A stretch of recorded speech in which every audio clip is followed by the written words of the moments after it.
할렐루야. 바울 사도는 로마도 보아야 하리라는 그런 큰 꿈을 가지고 있었습니다. 사도행전 19장 21절에 보면 그는 로마에 가 선교하기를 원하는 그런 꿈과 비전과 믿음이 있었습니다. 그런데 그 꿈대로 오늘 그는 로마를 향하여 긴 항해의 길을 하게 되었습니다. 제수의 몸이 되었습니다만 또 배삭도 안 되고 많은 군인들의 호의를 받으면서 그는 그렇게 꿈에 그리던 로마를 향해 항해하게 되었습니다. 알렉산드리아라는 배를 탔습니다. 이 알렉산드리아호는 애굽의 알렉산드리아와 로마를 항해하면서 공물을 실어 나르는 그런 배로 알려져 있습니다. 276명이라고 하는 많은 사람들과 함께 배를 타고 지중해 바다를 항해하게 되는데 우리가 아는 대로 그들은 큰 풍랑을 만나서 한 보름여간 14일여간 파도에 휩쓸리면서 생과 사를 가르는 그러한 위기의 순간이 있었습니다. 그러나 하나님의 은혜로 그들은 구원을 받게 되었고 멜리다라는 섬에 상륙을 해서 추장의 환대를 받으며 겨울을 잘 지나고 나중에 결국 로마에 가서 복음을 전하고 그래서 한 2년여간 복음을 전함으로 기독교의 세계화에 큰 획을 긋는 놀라운 그러한 선교 여행이 되도록 하나님이 인도해 주셨습니다. 이 사도 바울이 가는데 전체 인솔자는 율리오라고 하는 백부장이었고 또 누가라고 하는 의사와 아리스타고라고 하는 사도 바울이 로마에 있을 때에 계속 함께 옆에서 수종 들었던 그 수종자 아리스타고 이런 사람들이 바울과 함께 동행하면서 긴 항해의 길을 가게 된 걸 우리가 볼 수가 있습니다. 오늘은 이 본문을 통해서 큰 풍랑을 만났는데 하나님의 큰 위로와 구원이 있었다는 귀한 말씀, 이 말씀을 통해 함께 은혜 받게 되기를 주의 이름으로 축복합니다. 우리가 먼저 보면은 상식과 편리함이 오는 그런 위험을 우리에게 경고하고 있습니다. 사도 바울은 이제 사람들이 미항이라는 곳에 있다가 베닉스라고 하는 항구 한 65km 정도 거리가 있는 걸로 되어 있는데요. 글로 가자는 그런 얘기를 사람들이 하는 걸 듣고 바울은 이런 얘기를 합니다. 금식하는 절기가 지났으니까 항해하는 거 안 된다.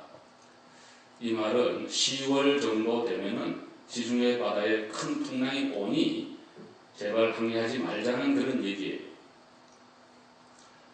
사도 바울은 고린도서에 보면 그 생에 3번이나 파선한 경험이 있다고 얘기했어요. 성경에는 딱 한 번, 오늘 27장, 성경 27장에 한 번 나오지만 우리가 기록되지 않는 곳 중에 2번이나 파선한 경험이 있는 사람이에요. 그래서 내가 보니까는 금식하는 절기가 지나 겨울이 되니까 항해 안 하는 거 좋겠다. 사도 바울의 의견이었습니다. 겨울 바다는 언제나 파도가 많아요. 제가 배를 3년 정도 탔으니까 여러분들에게 제가 자신있게 말할 수 있는데 여름 바다는 지금쯤은 항상 조용해요. 태풍이 불거나 큰 비가 온다든가 하진 않은 한 여름 바다는 아주 고요합니다. 그러나 겨울 바다는 굉장히 파도가 심해요. 특별히 한국 같은 경우는 동해 바다는 파도가 아주 큰 파도가 많이 일어납니다. 그러니까 사도 바울이 겨울이 되어 오니까 지중해 항해하지 말라는 거예요. 그런데 오늘 이 사람들을 인솔해가는 백부장 율리오가 판단해서 결국은 항해를 하게 됐다는 건데 그렇게 항해하게 되는 데에는 오늘 성경 11절을 보면은 백부장이 바울의 말보다 선장과 선주의 말을 더 믿더라. 생각해보면 상식적 판단이죠. 사도 바울은 죄수요. 선장과 선주는 항해 전문가예요. 그러니까 항해 전문가의 말을 듣는 것은 또 믿는 것은 지극히 상식적이고 현실적이고 이성적이고 분명한 거예요. 또 하나 12절 이하에 보면 다수가 베닉스로 가는 게 좋겠다고 얘기한다는 거예요. 미항이라는 항구는 조그마한 항구예요. 베닉스는 사변이 둘러싸여 있어서 파도도 없고 따뜻하고 좋은 그런 항구로 알려져 있습니다. 그런데 276명 죄수가 몇 명이었는지 말하지 않지만은 죄수도 있을 것이고 선원도 있고 또 로마로 가는 어떤 여행객도 있을 텐데 대부분의 사람이 다수가 항해하자는 거예요. 민주주의 다수결 원칙이죠. 전체가 원하는데 혼자서 소수 의견 내는 거 별로 의미 없고 눈치 없는 사람, 시대의 시류가 그런데 거슬러 간다는 거 쉽지 않겠죠. 그러나 민주주의 다수결 원칙이 주는 많은 폐해가 있습니다. 민주주의는 다수가 원하면 한다는 건데 빌라도의 재판이 그런 거고 한국 역사도 그렇고 인류 역사에 다수가 결정해서 간 것이 얼마나 잘못된 게 많은지 몰라요. 기독교 신앙은 다수보다는 하나님의 말씀 중심입니다. 아무리 다수가 원해도 하나님 말씀 아니면 아니에요. 아멘입니다. 그게 기독교 신앙이에요. 또 하나는 남풍이 순하게 불었다. 12절에 그렇게 13절에 그렇게 말하고 있어요. 남풍이 순하게 부니까 가자. 그러니까 세 가지 종합해 보면 선장과 선주도 가자 그러고 또 다수도 원하고 바람도 미풍이 살랑살랑 부는데 항의하지 못할 일이 있겠느냐. 옛날엔 다 범선이거든요. 이렇게 돛을 갈아서 가는 데다가 바람이 불어줘야 되는데 순한 바람이 부니까 가는 거 지극히 좋은 거 아니냐고요. 상식과 편리함, 다수와 환경 모든 것이 받쳐주는 거예요.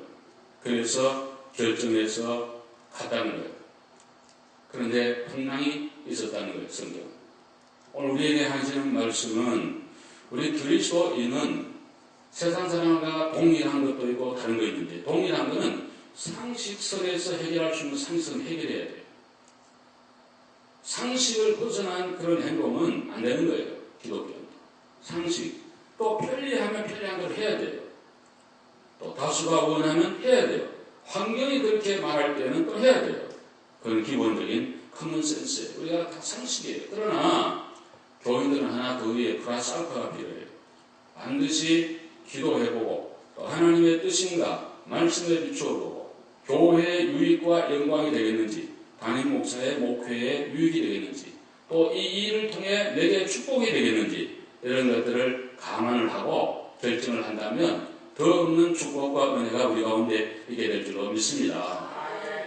주의 종이 하는 말도 우리 목사가 뭘 하나 전문가도 아닌데 그렇게 하고 함부로 무시를 안 하는 게 좋아요. 목사는 교인들한테 말하는 거 참 어려워요. 여러분은 저한테 말하기도 물론 어렵겠고 또 쉽게 생각하는 분도 있겠습니다만 목사는 정말 교인한테 뭘 고민한다고 하는 건 굉장히 어려운 거예요. 해보면 알아요. 그런데 했다. 그럴 때는 굉장히 생각하고 기도하고 많은 것을 생각하고 뭔가 하나님께로부터 영감이 있기 때문에 말하는 거니까 참고하고 들어주는 거 좋아요. 아멘도 없네. 한 분밖에. 한번 아멘 합시다. 아멘. 좀 참고해서 들어주고 함께 하는 게 좋다. 왜? 오늘 사도 바울이 기도하는 종 아니에요. 말씀의 종 아니에요. 하나님이 함께하는 주의 사도 아니에요. 그분이 고면하는데 완전히 무시해버리고 인본주의로 환경과 편리함과 상식과 이성의 판단에 의해서만 결정하니까 문제가 일어나는 거예요. 우리는 하나님 중심, 말씀 중심, 기도하면서 또 상식과 모든 것을 판단해서 일할 때 하나님의 은혜와 평강의 줄로 여러분 인도해 줄 줄로 믿으시기를 바랍니다. 그 다음에는 이렇게 가다가 풍랑을 많이 만나게 되었습니다. 유라굴로라는 풍랑을 만났다는 거죠. 유라굴로라는 말은 합성어인데요. 합성됐는데 동풍과 그리고 북풍이라는 그런 뜻이 있어요. 북동풍이에요. 쉽게 말하면. 옆에 있는 그레데라는 섬이 2100m 해발의 산이 있다고 해요. 그 산에서 찬바람이 내려오고 지중해 뜨거운 바람이 불면서 갑자기 돌풍이 일어난다는 거예요. 바다는 예측 불허예요. 정말 예측 불허예요. 너무 조용한 바다 있잖아요. 꼭 폭풍이야. 제가 경험한 거예요. 우리 그 하사관들 배를 뭐 수십 년 탄 그런 하사관 상사 이런 분들 꼭 말해요. 바다가 짱짱하면 수변들이 너무 좋아해. 파도가 없으니까 나와서 갑반에서 뭐 놀기도 하고요. 거기서 온갖 거 다 합니다. 제가 타던 데 큰 가판이 있는 LST를 타기 때문에 그 밑에 덤불이라는 데 내려가면 탱크 싣는 데서는 배구도 하고요. 다 해요. 거기서. 너무 좋아요. 상사들이 그래요. 그래서 너무 좋아하지 마라. 곧 폭풍이 온다. 정말 고요한 뒤에 폭풍이 꼭 온다. 예측 불허예요. 항상 예측 불허예요. 그런데 큰 유라굴로 강풍이 부니까는 물결 치는 대로 바람 부는 대로 그렇게 갔다는 거예요. 오늘 성경을 잘 보면 모든 짐을 다 버렸다 그랬어요. 기구도 다 버렸고 그리고 줄을 꺼내가지고 배 선체를 다 감았다. 왜냐하면 스르디스라는 그 모래톱이라 그러죠. 거의 걸릴까봐. 제가 1975년도인지 4년도인지 잘 모르는데 우리 한금일 장로님 고향에 있는 강화도 앞바다에 제가 SB5라는 스몰 보트 5라는 배를 타고 있었는데요. 한 6명 타는 배인데 제가 연안부도 근무했거든요. 그리고 지금 공항에는 영종도, 만날 고앞을 작약도, 무슨 월미도, 팔미도 고기를 늘 배출하는 그런 배를 탔어요. 그래서 참 인천 앞바다가 제 고향처럼 그렇게 됐는데요. 왔다 갔다 하고 이제 이러는데 정말 아무것도 안 보이는 정말 어떻게 보면은 이게 어떻게 되는지 어떤지를 저는 그때 지금 나이 생각에 21살 22, 20 요런 애들인데 뭘 알겠어요. 근데 그 인천 강화도 앞에가요 물결이 얼마나 세는지 밀물 썰물 때 물이 빠질 때는 칠락도 승용으로 한다 그러는데 칠락 되면 거기에 1.6 곱하면 몇 킬로예요 시속. 상당한 속도로 물이 빠져요. 쫙 빠지는데요. 아무리 수영 잘하는 사람도 그거 못 오릅니다. 크롤 아무리 잘해도 안 돼. 그러니까 빠지면 물결친 대로 가야 되는데 한번 우리가 미 실 팀이라고 해서 미 해군 폭파팀 있잖아요. UDT 같은 그 팀으로 싣고 수중 바위 이제 폭파하려고 민간배가 들어오는데 자꾸 걸린대. 우리 보고 이제 지원하라고 했죠. 우리 미 해군들을 싣고 이제 가는데 하필 미 해군 싣고 가는데 우리 대한민국 해군 자존심 다 꺾었을 때. 왜냐하면 이렇게 가는데 레이더로 아무리 칸테어로도 안 보이고 밑에 어떻게 되는지 모르는데 보니까는 모래 바위에 우리가 걸린 거야 배가. 물이 빠질 때라 그때가. 그러니까 꼼짝도 안 하는 거지. 그래서 알소시 미 해군들을 내려주고 우리 거기서 있는데 자고 났더니 모래바위에 우리 배가 떠지더라고. 이야 이거 정말 얼마나. 그리고 한날 물 들어온 뒤에 겨우 빠져나왔는데요. 그러니까 이 스런디스라는 이 모래톱이라는 게 얼마나 무서운지 몰라요. 그래서 정말 어선 타는 사람들은 맨날 다니고 아는데 우리는 그 지역이 익숙지 않으니까 부인들이 그걸 알겠어요. 태도가 있어도 제대로 잘 모르고 그래가지고는 그랬던 일이 생각나는데 이분들이 그런 거예요. 그래서 나침반도 있기 전이니까 이때는 이전에 해하고 별관 보고 항해를 해야 되는데 그것도 안 보이는 거예요. 겨울바다에 풍랑이 일어나서 정말 너무너무 힘든 그런 상황에 빠지게 되었다는 그런 말씀입니다. 저는 3년 배 타면서 딱 2번 죽음의 고비를 넘겼습니다. 정말 1부에 얘기했는데 2부까지 제가 얘기를 할 마음이 별로 없어서 안 하는데 하도 내가 여러 번 얘기를 한다 해가지고 우리 목사님 또 군대 얘기한다 그러니까 여러분들은 남자도 군대 얘기 제일 싫다 그러는데 축구 얘기하고 표정도 없는 마음에서 그런데 하여간 제가 2번이나 정말 그때 풍랑에 갔으면 이 자리 없겠죠. 근데 참 재밌는 거는 나보고 맨날 인천 근무할 때 이렇게 배를 이제 몰고 가가지고 이제 영종도 지금 공항 옆에 거기에 이제 우리가 배출을 하는데 북이라고 있어요. 여러분 바다 잘 모르는 분은 모르는데 북이라고 하는 뭐냐면 배가 갈 때 항구 들어올 때는 고기도만 가라고 표시하는 거 있어요. 이렇게 등대를 켜가지고 거기에다가 뛰어내려서 우리 입에 호줄을 감아놓고는 우리 배는 엔진 올스톱 완전 엔진 꺼버리고 앉아 놀다가 또 좀 시간 되면 또 들어가고 이런 건데 나보고 맨날 거기 뛰어내리라고 그래요. 왜냐하니까 나는 제대로 얼마 안 남았고 김수병은 예수 믿고 그러니까 빠져도 천국 갈 거니까 뛰어내라고 나보고 난 좀 겁도 있고 이제 그러는데 그래도 하여간 늘 뛰어내려서 호줄 걸는 일이 생각나요. 지금 생각하면 어떻게 뛰어내리는지 때는 또 배에 올라오려면 얼마나 힘들어요. 배가 막 파도 치니까 올라갔다 다 내려갔다 하는데 이 철판을 붙들고 위에서 또 호줄 바다가 올라오게 됐는데 그런 참 일들이 있었습니다. 어찌됐든 즐거운 일도 많았고요. 배 타면서 재밌는 것도 많았는데 파도에 참 고생했던 일은 이 사도 바울을 생각할 때 그냥 생생하게 라이브로 저한테 이제 와닿는 건데요. 저는 이 본문을 보면서 인생의 길도 동일하다고 생각합니다. 소위 고해라 그래요. 고해. 고난의 바다. 이런 편주를 타고 가는 인생의 그 바다에 정말 이력편주 한 잎의 나무 이파리를 타고 가는 것 같은 그런 인생의 길이다. 고난은 겹쳐온다는 그런 옛 어른들의 말씀이 있습니다만 고난이 하나 오고 한참 있다 또 하나 오면 좋겠건만 겹쳐서 계속 여러 개로 동시에 오기 때문에 힘들어하는 그런 경우가 많습니다.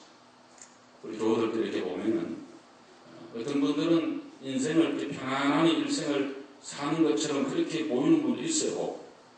많은 경우는 이런 일, 저런 일, 이런 일, 저런 일로 얼마나 힘들어할까. 자존심도 있고 또 말한다고 무슨 해결이 없으니까 말씀을 안 하는 것뿐이지 다 있는 거예요. 또 저는 목사로서 올해 또 목회하니까 미루어진다 해서 거의 다 알죠. 여러분도 물론 알겠습니다만 그러니까 고난이 얼마나 많나. 욥기 5장 7절에 사람은 고생을 위하여 났으니 불꽃이 위로 띄는 것 같다. 인생은 고난을 위하여 나는데 불꽃이 튀는 것과 같다. 날아가는 것 같다. 그 고난이 많다는 거예요. 오늘 20절에 보면 다 던지고 버려도 큰 풍랑이 그대로 있었다라고 우리에게 말씀을 하고 있습니다. 그런데요, 고난은 C.S. 루이스가 말한 것처럼 하나님의 축복에 변장된 보자기다. 그런 거예요. 고난이 없으면 인간은 버리지 않습니다. 여기 보면 밀도 버리고 기구도 버리고 뭐도 버리고 보물도 버렸을 거예요. 왜냐하면 배를 가볍게 하려고. 무거우면 그냥 침몰 되니까. 그렇게 좋아하던 것, 그렇게 아끼던 것, 그렇게 사랑하던 것, 그 모든 것, 생명보다는 소중하지 않기에 다 버렸다는 거예요. 다 버려도 풍랑은 여전했다는 거예요. 여러분, 고난은 우리로 하여금 하나님 앞에 겸손하게 하고 나의 진정한 나를 깨닫도록 만드는 것이 고난이에요. 그러므로 고난 중에 우리는 위로를 받는 거예요. 여러분, 고난을 당하면 하나님을 바라봐야 될 줄로 믿습니다. 또 자신을 돌아봐야 될 줄로 믿습니다. 전도서 7장 14절에 형통한 날에는 기뻐하고 공고한 날에는 되돌아보아라. 형통한 날에는 기뻐하고 공고한 날에는 자신을 되돌아보라는 거예요. 얼마나 귀한 말씀이에요. 제가 이 말씀을 묵상하다가 가만히 보니까 하나님은 언제나 고난의 현장에서 기적을 베푸시더라고요. 홍해가 있었기에 갈라지는 기적, 애굽의 군사가 죽는 그런 놀라운 역사, 마라의 쓴물이 있었기에 탕물이 되는 기적, 아멜렉이 왔기에 기도의 능력이 무엇인가를 보여줬고, 배가 고팠기에 만나의 은혜, 목이 말랐기에 놀라운 반석의 샘물의 은혜를 경험한 것이기 때문에 인생의 길의 고난은 결코 해가 아니다. 시편 115편 17절에 고난 당하기 전에 내가 그릇 행하였더니 이제는 주의 말씀을 지키나이다. 71절 고난 당한 것이 내게 유익이라. 이로 인하여 내가 주의 은혜를 배우게 되었나이다. 놀라운 그런 은혜가 있다는 말씀이에요. 혹 오늘도 풍랑 가운데 계신 분이 계십니까? 주님의 위로하심이 있기를 바랍니다. 고난의 현장이 변하여 마라 변하여 강물이 되는 놀라운 역사를 경험하시기를 바랍니다. 주님을 만나는 은혜의 현장이 되어야 됩니다. 마지막으로 22절에 해보시면 계속해서 들어오는 광풍이 많은데 멈추지 않는 파도. 이 중에 사도 바울이라는 걸쭉한 주의 종이 있었어요. 딱 일어난 거예요. 여기 본문 한 10번 정도 읽어보면 내가 새벽기도 오신 분들한테 늘 얘기하는데 새벽기도 오기 전에 한 명이 보니까 10번 읽어보고 새벽기도 오라. 그러니까 새벽기도 오신 분들은 그 본문을 10번 읽어보고 오는 거니까 매일 한 장을 10번 읽어보고 또 강론 들으니까 얼마나 복이에요. 할렐루야. 복이에요. 근데 바울이 딱 일어나가지고 한마디 합니다. 내 말 들었으면 이런 풍랑도 없어질 텐데 하면서 한마디 합니다. 그러나 여러분이 안심하십시오. 어젯밤에 주의 사자가 내 곁에 서서 말하되 바울아 두려워하지 말라. 네가 가이사 앞에 서야 하겠고 너와 함께 행선하는 자를 다 내게 주셨으니 우리가 반드시 한 섬에 걸리리라. 나는 네게 말씀하신 하나님을 믿노라. 그러므로 두려워하지 말라. 안심하라고 하는 메시지를 사도 바울이 그들에게 합니다. 얼마 전에는 사도 바울 말 안 들었는데 고난을 통과하면서 주의 종이 고리에 서게 됐어요. 그리고 사도 바울의 채널을 통해 가지고 주님 말씀해 주시고 그들을 구원해요. 나중에 보면 사도 바울을 구원하려고 다른 제수도 안 죽이잖아요. 다 죽이려고 했잖아요. 도망갈까 봐. 근데 사도 바울을 구원하기 위해서 제수를 안 죽였다는 거예요. 그러니까 이 사도 바울이 얼마나 귀한 하나님의 사람, 우리 하나님 역사예요. 여러분 비행기 타고 가다가 편안히 한국까지 가시거들랑 늘 그렇게 하세요. 하나님이 나를 생각해서 이 비행기를 편안히 가게 했다. 항상 이런 프라우드한 그런 믿음이 필요해요. 할렐루야. 하나님 우리와 함께 할 줄로 믿습니다. 전능한 주님이 우리와 함께 하기 때문에 바울의 믿음과 바울 때문에 바울이 로마에 가야 되기 때문에 배는 좀 깨져도 화물을 놓쳐도 생명은 지장이 없도록 하나님이 지켜주실 줄로 믿습니다. 바울이 이렇게 말해요. 내게 말씀하신 대로 그대로 이루어질 줄로 난 하나님을 믿노라. 지금 풍랑이 있어요. 없는 거 아니에요. 성경 보면은. 풍랑이 지금도 있다니까. 그런데 사도 바울을 믿었어요. 왜? 하나님의 말씀이니까.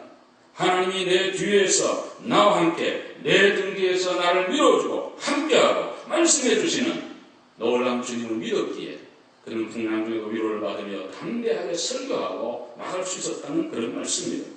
여러분 오늘도 예배 중에 말씀을 잡으시기를 바랍니다. 환난과 어려움이 오면 말씀을 붙잡아야 돼요. 할렐루야. 사람, 환경, 다른 거 바라보면 우리 낙심해요. 그러나 말씀을 잡고 십자가 붙들고 기도하면서 주 약속을 믿고 나가면 반드시 우리는 승리하게 된다는 그런 말씀이에요. 우리가 사람 말도 믿어야 될진데 하나님 말씀은 더욱더 그러하다고 생각을 합니다. 오늘 사랑하는 성도 여러분, 인생의 길에 풍랑이 있고 어려움이 있더라도 하나님 말씀을 잡으시고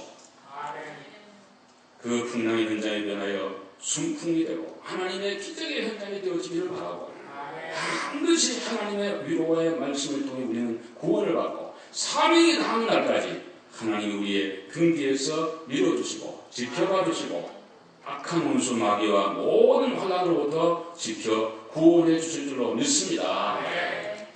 오늘 일부에도 제가 보여드렸는데 저한테 어떤 분이 짧은 영상이지만 강한 메시지가 있는 영상을 받고 오늘 이 보기까지 많은 분들이 또 수고하고 또 신경 썼는데 잠깐 영상 보고 제가 기도하겠습니다.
살아계셔서 저와 여러분의 등 뒤에서 우리를 구원해 주시는 좋으신 하나님인 줄로 믿습니다. 우리 모두 주님과 함께 승리하기를 바랍니다. 기도하겠습니다. 자비로우신 하나님, 오늘 우리에게 거룩한 주의 날을 하게 해주시고 예배하는 가운데 오늘 풍랑 중에 하나님의 위로라는 귀한 메시지를 통해 은혜 나누게 하심을 감사합니다. 우리가 살아가다가 상식과 이성과 내 생각으로만 모든 걸 판단해 가지 말고 기도하고 또 말씀을 통해 주의 종의 권면과 가르침, 인도를 받으며 함께 나아가 승리하는 저희를 내도록 은혜를 내리고 주시옵시고 풍랑을 맞이할 때 낙심하지 말고 주님 바라보고 내 곁에 계시고 내 등 뒤에 우리를 붙잡아 주시는 하나님의 놀라운 사랑, 만유보다 크시고 천지 만물을 다스리시는 전능한 하나님의 능력의 손길을 의지하고 바라보고 잡을 수 있는 놀라운 은혜를 더하여 주시옵소서. 우리가 살아가다가 힘들고 어려울 때 내 혼자가 아니라 우리를 지켜봐 주시고 우리와 함께 하시고 말씀해 주시는 놀라운 우리 주님이 계심을 믿게 해 주소서. 험한 세상 주님 말씀 의지하고 주님 붙들고 승리하는 앞에 모든 선도 되게 하여 주시옵소서. 감사하고 예수님 이름으로 기도 올려옵나이다. 아멘.